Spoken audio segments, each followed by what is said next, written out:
And lastly, alam mo yung minsan, nasa Shangri-La ako, nakita ko si Ann Curtis. Ang ganda-ganda pala niya. You know, may desire sa loob ko na nag-init talaga. Na-imagine ko na lang kung anong pwedeng mangyari. Pero siyempre, hanggang imagination na lang yon. Pero, di naman siguro ako pwedeng kasuhan dahil kung ano-ano yung na-imagine ko eh. Madam There Chair, is Happy nothing Women's Month. sexual dun sa sinabi ko. Nothing immoral. It's just, I said, may na-imagine ako. Nevertheless, Madam Madam Chair, Chair. I want that deleted in the record. There is a motion to strike out from the record the earlier manifestation of the Honorable Suntay about his imagination upon seeing Ann Curtis. Censoring manifestations which is neither illegal or immoral.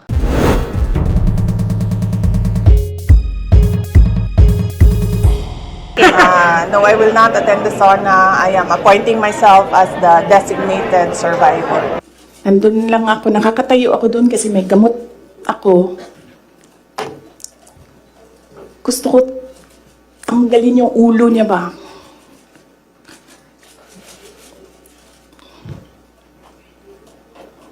I realized toxic na yung relationship.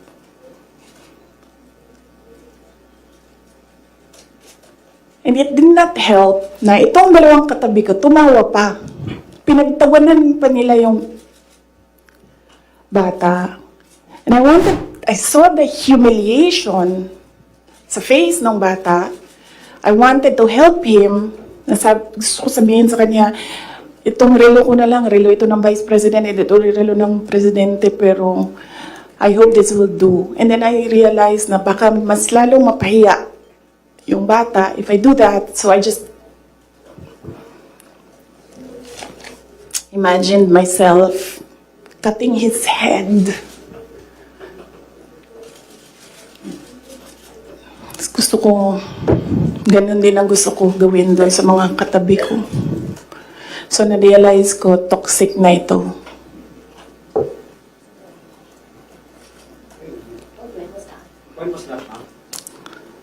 One of the graduation, hanapin niyo yung footage, makikita niyo doon yung mukha ko. Tsaka mukha niya. I-lip read niyo yung sinasabi niya. Why?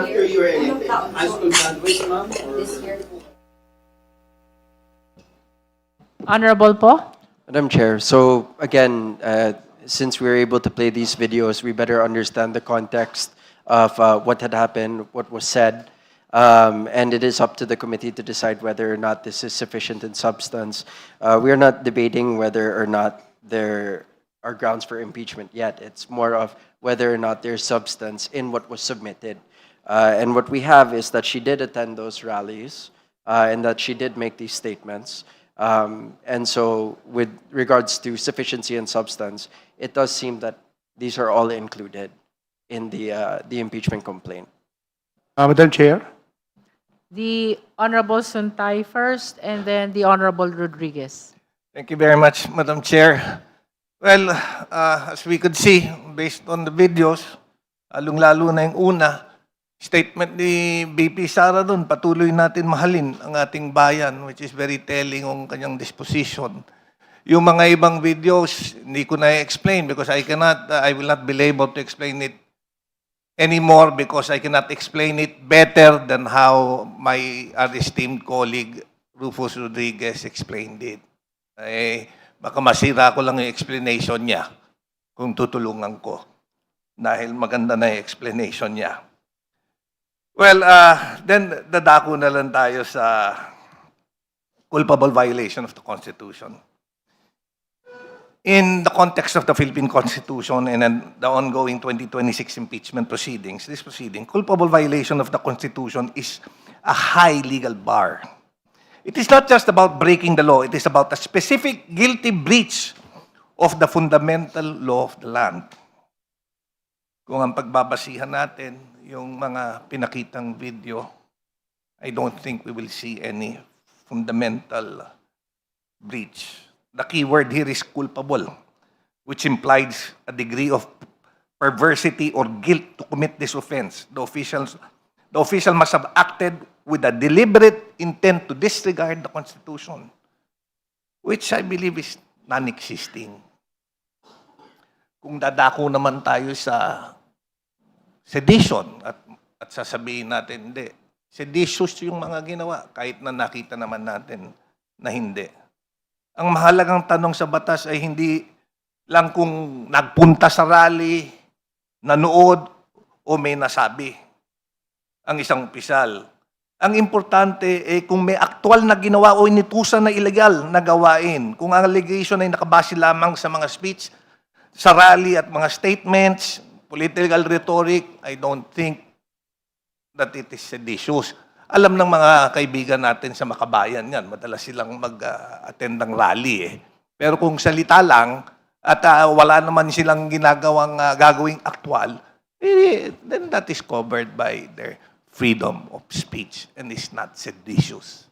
Thank you very much, Madam Chair. Thank you. At this point, we recognize the Honorable Rodriguez. We thank the Honorable Brian Poe because it's clearer now, based on the footage, that the Vice President did not in any way call to arms our people to rise against the government. On the contrary, love our country. Because sedition, Madam Chair, as stated here under this particular ground that the Vice President committed sedition. Sedition is committed, Madam Chair, by inciting through speech.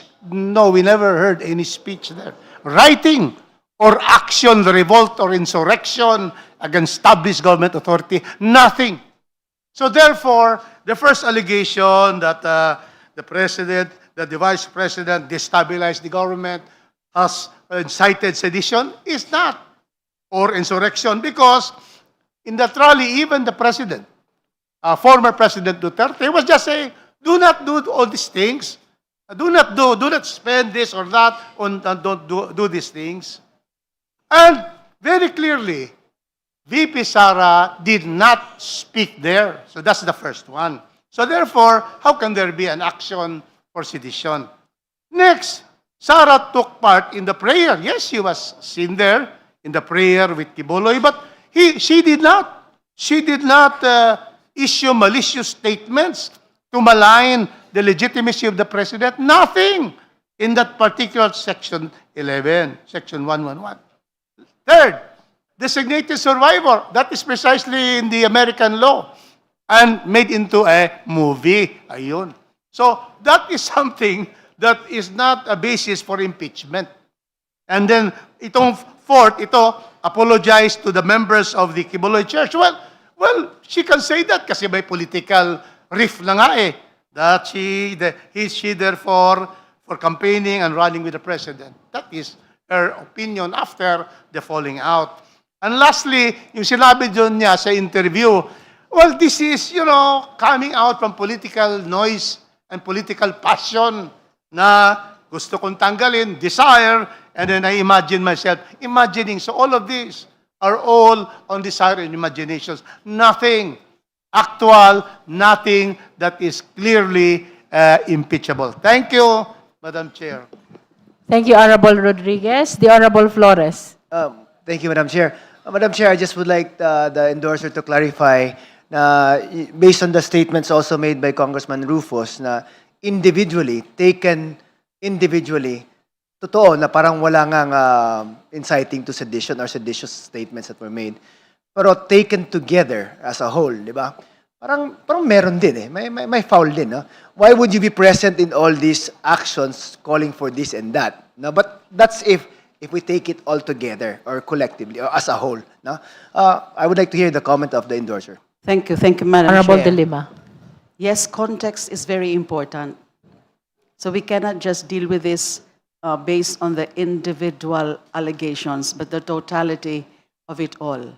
We cannot just downplay the presence of VP Sara dun sa mga rallies na yon na clearly ay naghihikayat tungkol sa yung continued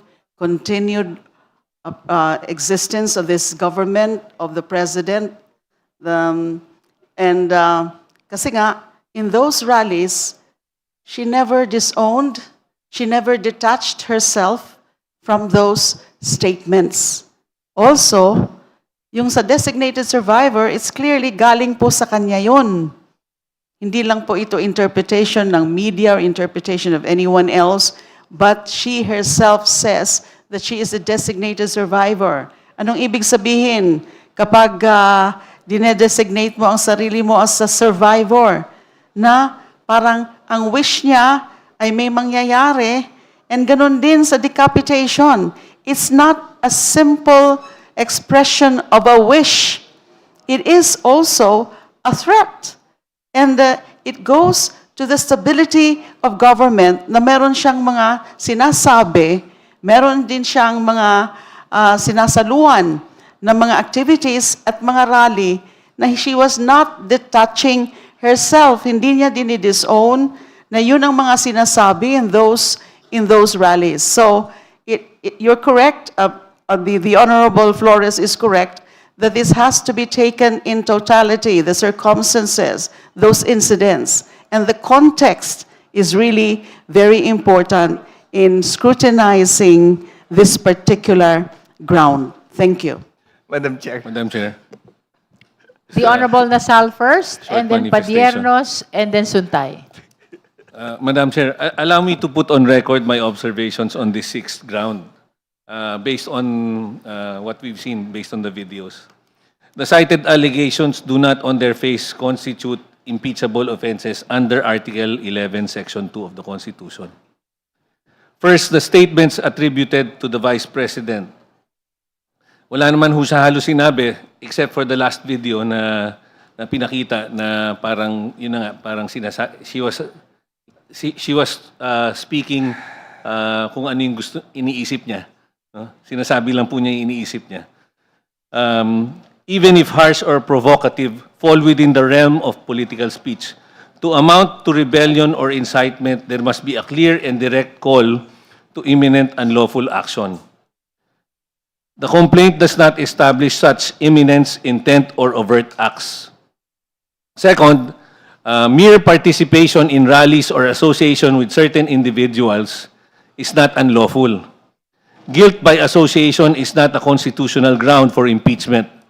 The complainants must show personal commission of impeachable acts.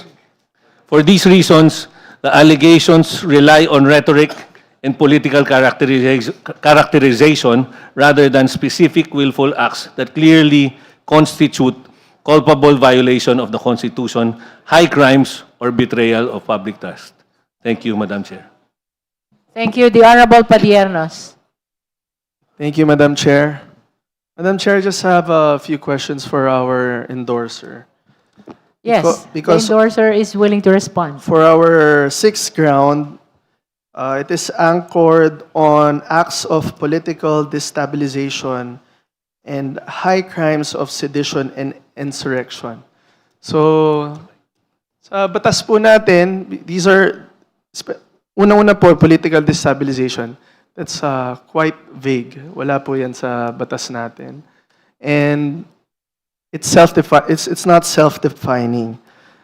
As to sedition and insurrection, they fall under the revised penal code. And as mentioned a while ago, pag revised penal code crimes po, kailangan po may criminal intent. I would just like to get the position of our endorser about sa lahat po ng sinabi ng ating impeachable officer. Can she point out ano po yung that would show there is criminal intent? Because nakikita ko po yung kung saan po nanggagaling si Kong Rufus Rodriguez. I see Honorable Rodriguez.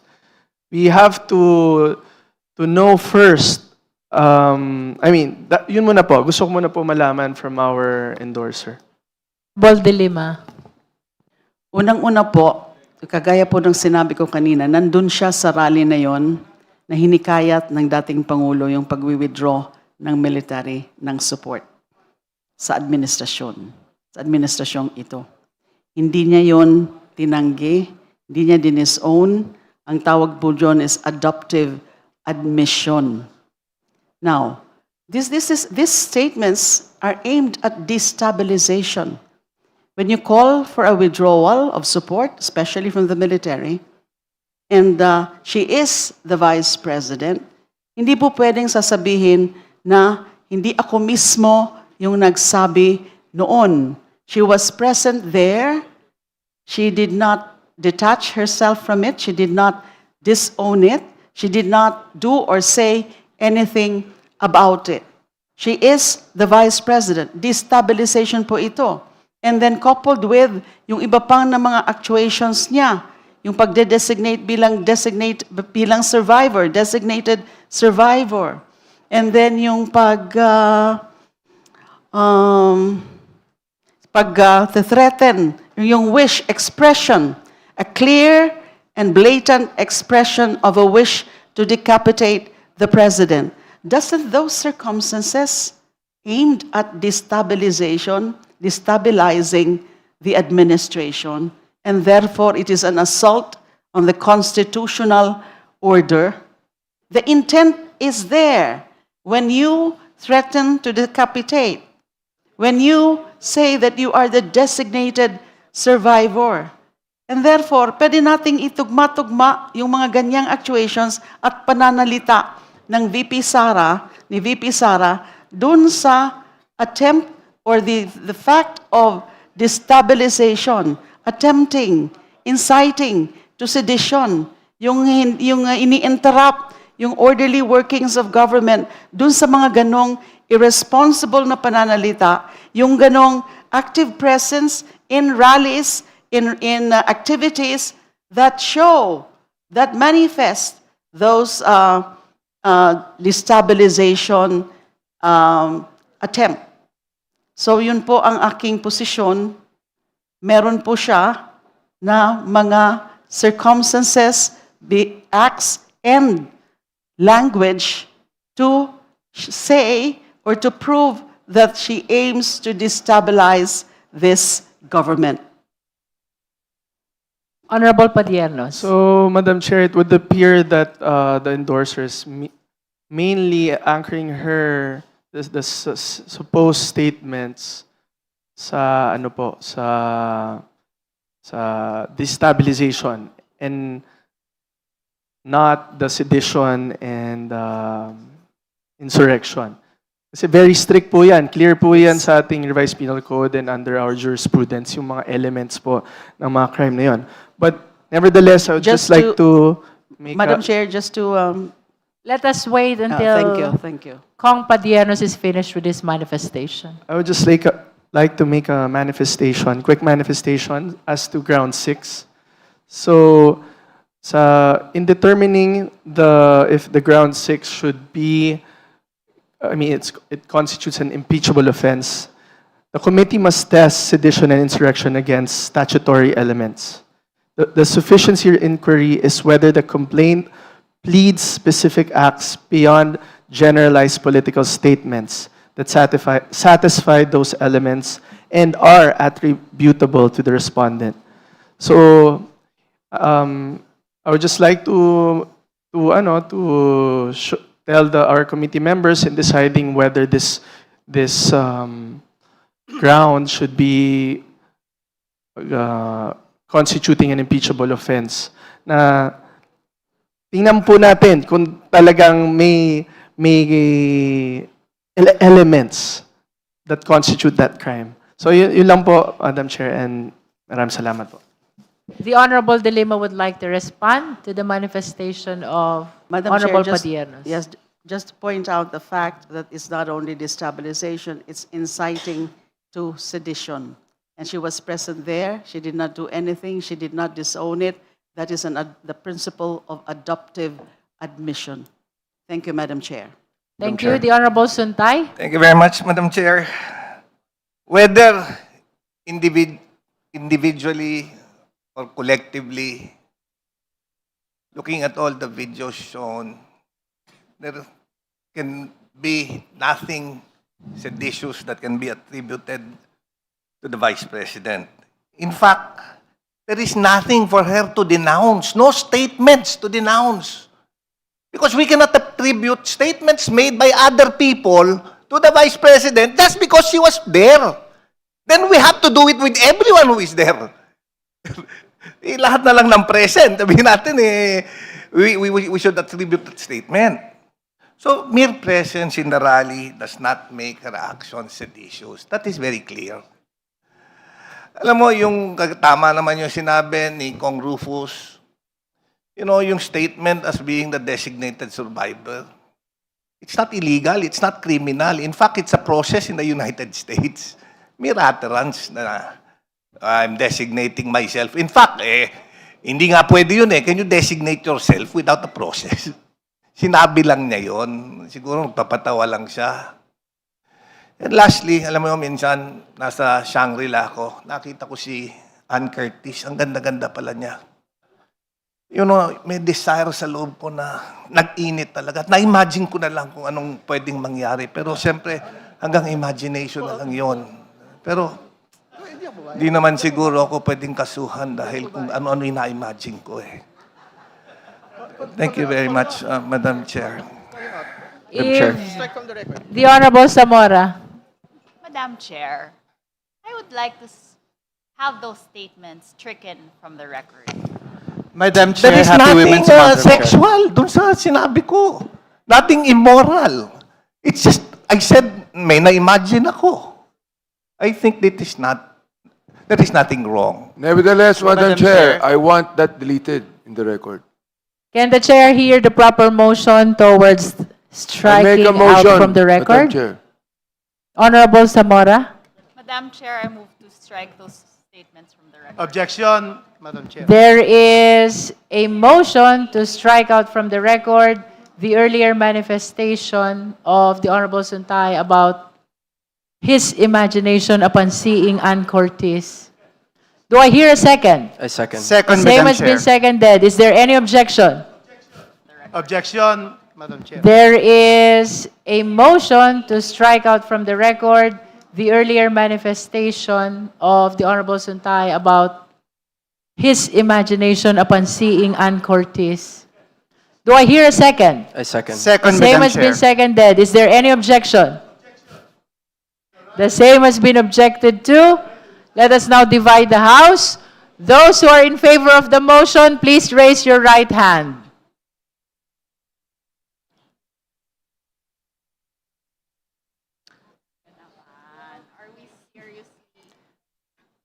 You may put down your hands. Those who are not in favor, please raise your right hand. Those who abstain, please raise your right hand. Just a short manifestation, Madam Chair. I just want to put on record that we cannot censure The Honorable anything which Suntay is illegal, enjoined which is from not further illegal making or manifestation immoral. until we resolve the motion. Order, please. With a vote of 13 in the affirmative and 2 in the negative, 2 in the negative, 0 abstain. Meron? I will say it again. With 13 votes in the affirmative, 2 in the negative, and 0 abstention, let the chair say it for the third time. With 13 votes in the affirmative, 2 in the negative, and 2 abstention, the chair orders that the earlier manifestation of the Honorable Suntay be stricken out from the record. So ordered. Madam Chair, manifestation. Now you're allowed to make a manifestation. I think we are starting a dangerous precedent because now we are censoring manifestations which is neither illegal or immoral. So imagine we are conducting a hearing, but now statements which are neither immoral or illegal can be stricken out of the record without any reason. I think that's a terrible Madam precedent Madam that Chair. we're starting. The Honorable Thank you. Zamora. With all due respect to my friend, Congressman Bong Suntay, it is just the start of the Women's Month. And I don't think that we should be hearing such comments from our dear colleagues. We are not censuring anything, but we are reminding them that, in fact, we should support women by not saying these statements. Next week, Madam Chair, for the record, I'll be attending the UN conference on the Commission, 70th Commission on the Status of Women. This is, I'm sorry, Madam Chair, I just wanted to say this. And this is about removing structural barriers to women's empowerment. And things like this do not empower women. Thank you, Madam Chair. The chair Yes. would like to state that if the manifestation of the justice member offends the sensitivity of the justice members, then it means that we are crossing the boundaries already. Madam Chair. After all, we rule here by the judgment of the justice members. So I hope we respect the decision of the majority of the Justice Committee. Madam Chair, just for clarity, there are two words which was uttered. I want to know, which was offensive? The word desire or the word imagination? Madam Chair, point of order, Madam. The Honorable Suntay is reminded that Point of order, Madam Chair. Point of as order. to whether or not the manifestation is indeed No, because suggestive I just of want to know what is immorality. being... Order, please. The Point chair of order. is I'm addressing the committee. I'm raising a point of order, Madam Chair, on the basis that... Please let the chair finish with her statement. As to whether or not the manifestation of the Honorable Suntay is offensive of our morality is a judgment that belongs exclusively to the justice members. I think the majority have spoken already. Madam The Chair, Honorable Adjong is Thank you, Madam Chair. recognized. I'm raising a point of order on the basis that the issue has already been acted upon by the committee. The committee decided to delete and strike the portion of the statement of Congressman Swansing from the record. So let's proceed. Let's move forward. Madam Chair, There's I no am point of- manifestation there's is no point of noted. dilly-dallying the process by going back to the issue that has already been acted by the committee. So that is my point of order. Madam Chair, Honorable point of order Suntay. also. I am not questioning that the statement was stricken out. I am asking so that next time I would be more careful. If it is desire, I will never use desire in this committee. If it is imagination, then I will not use it also. Just for clarity, clarification purposes. Dahil baka yung iba yung gumamit, di ba? Dapat they should be forewarned also. So Madam that's why Chair. I'm asking. To conclude our discussion on the There was earlier a ma- manifestation of the Honorable Suntay, the Honorable Adjong is correct. The same has been ruled upon, and let us all be reminded, it is the majority that rules in this committee. Let us conclude the discussion on that manifestation.